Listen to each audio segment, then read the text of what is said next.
ಲೆನ್ಸ್ಕಾರ್ಟ್ ಹಿಂದೂ ವಿರೋಧಿ ನೀತಿಯ ವಿರುದ್ಧ ವ್ಯಾಪಕ ಆಕ್ರೋಶಕ್ಕೆ ಮಣಿದು ಆದೇಶ ಹಿಂಪಡೆದ ಲೆನ್ಸ್ಕಾರ್ಟ್.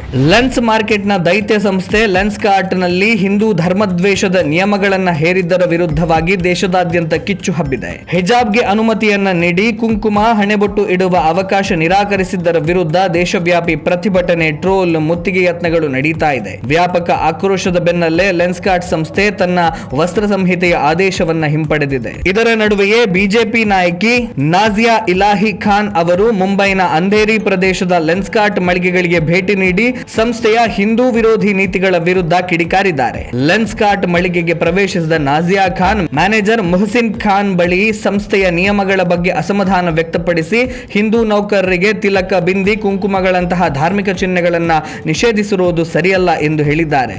ಮುಂದುವರೆದು ಲೆನ್ಸ್ಕಾರ್ಟ್ನಲ್ಲಿ ಶರಿಯಾ ಕಾನೂನು ಜಾರಿಗೊಳಿಸಿದ್ದೀರಾ ಎಂದು ಆಕ್ರೋಶ ಭರಿತವಾಗಿ ಪ್ರಶ್ನಿಸಿ ಬಳಿಕ ಅಲ್ಲಿನ ಕೆಲವು ನೌಕರರಿಗೆ ಹಣೆಗೆ ಸ್ವತಃ ನಾಜಿಯಾ ಖಾನ್ ಅವರೇ ತಿಲಕ ಹಚ್ಚಿ ತಮ್ಮ ಆಕ್ರೋಶವನ್ನು ಹೊರಹಾಕಿದ್ದಾರೆ.